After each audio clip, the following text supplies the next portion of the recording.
মই মুখ্যমন্ত্ৰী ডাঙৰীয়াক 5টা ডিষ্ট্ৰিক্টৰ যেটো তেখেতৰ ভ্ৰমণসূচী হিটো মই যোৱাকালি আদৰণি জনাইছোঁ আৰু মুখ্যমন্ত্ৰী ডাঙৰীয়াই এটা ৰাজনৈতিক মিটিং এটেণ্ড কৰিব যেহেতু তেখেতে এটা দলৰ পৰা আহিছে আৰু এটা চৰকাৰী মিটিং এটেণ্ড কৰিছে য'ত চৰকাৰী মিটিং কৰিছে তাত 5টা মুখ্যমন্ত্ৰী ডাঙৰীয়াৰ ফ্লেগশ্বিপ প্ৰগ্ৰামক লৈ পেলাই আলোচনা হৈছে তাত আমি খুব ভাল পাইছোঁ যে এই ফ্লেগশ্বিপ প্ৰগ্ৰামখিনি যদি ভালকৈ ইমপ্লিমেণ্ট হয় যে আমাৰ ৰাইজৰ আমাৰ মহিলাসকলৰ চবৰে বহুত লাভৱান হ'ব এইকাৰণে 5টা ডিষ্ট্ৰিক্টৰ যেটো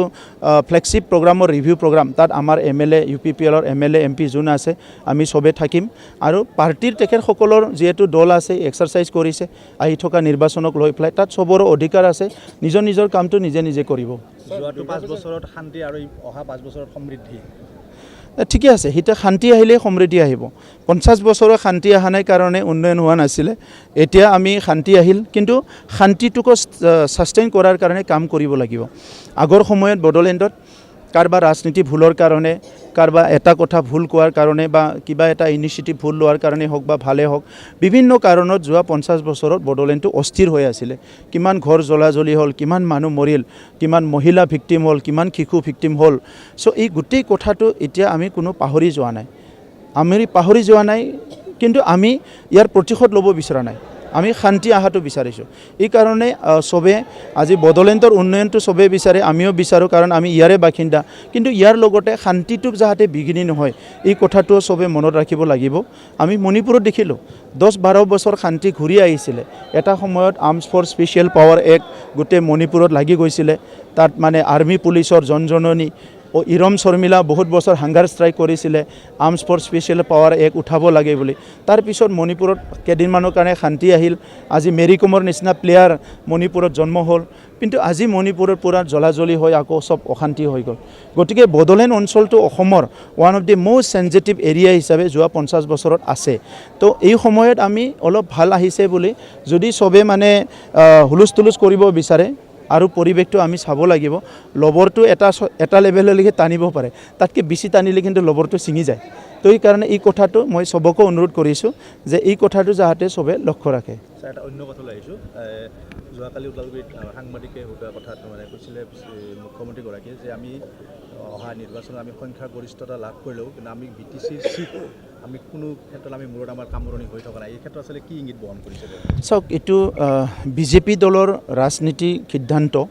তাত মই বহুত বেছি বিশ্লেষণ কৰাটো ভাল নহ'ব কাৰণ মই নাজানোৱে আপোনালোকে যদি UPPLৰ কিবা এটা সোধে মই সেইটো এনালাইচিছ কৰিও কম দীঘলীয়াকৈ কম কিন্তু এই কথাটো আমাৰ মুখ্যমন্ত্ৰী ডাঙৰীয়াই কৈছে বা কোনোবা বিজেপি দলৰ নেতাই কোৱা কথাটো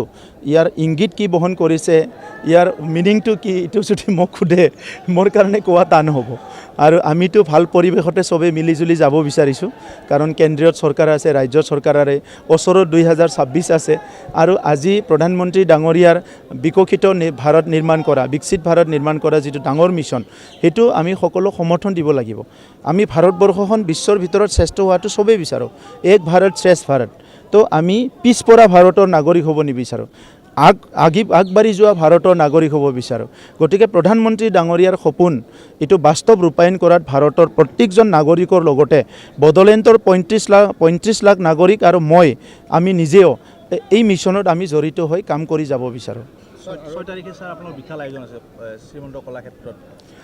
এইটো আমাৰ কাৰণে এটা ঐতিহাসিক দিন হ'ব প্ৰথমবাৰৰ কাৰণে 18টা জনগোষ্ঠীৰ 1000 এটা শব্দ 1000 এটা বাক্যৰ এটা ৱৰ্ড বুক ওলোৱা হ'ব আৰু হিটো বডলেণ্ডৰ সমন্বয়টো এক খোজ আগত লৈ যাব কাৰণ একেলগে আমি হ'ব পাৰে 200-300 বছৰ একেলগে বসবাস কৰি আছোঁ কিন্তু এটা জনগোষ্ঠী আনটো জনগোষ্ঠীৰ ভাষাটো আমি বুজি নাপাওঁ এটা জনগোষ্ঠী আনটো জনগোষ্ঠীৰ সাংস্কৃতিকবিলাকত আমি বহুত বেছি অংশগ্ৰহণ নকৰোঁ সেইকাৰণে আজি কিবা এটা সৰু ঘটনা হ'লেও আমাৰ মাজত ডাঙৰ গেপ হৈ যায় কাজিয়া হৈ যায় তো এইবিলাক দূৰ কৰাৰ কাৰণে আজি আমি ভিজন ডকুমেণ্ট সব জনগোষ্ঠীৰে ওলাইছোঁ ৱৰ্ড বুক আমি ওলাইছোঁ মিউজিয়াম আমি সবৰ কাৰণে নিৰ্মাণ কৰিবলৈ গৈ আছোঁ আৰু সেইদিনাই লোকগীত আৰু আমাৰ লোকনৃত্যৰ আমি এৱাৰ্ড দিবলৈ গৈ আছোঁ বিভিন্ন প্ৰগ্ৰামবিলাক লৈছোঁ যাতে আমি সমমৰ্যাদা সম অধিকাৰ সমানভাৱে আগুৱাই যোৱাটো সবে যাতে অনুভৱ কৰিব পাৰে থ্যাংক ইউ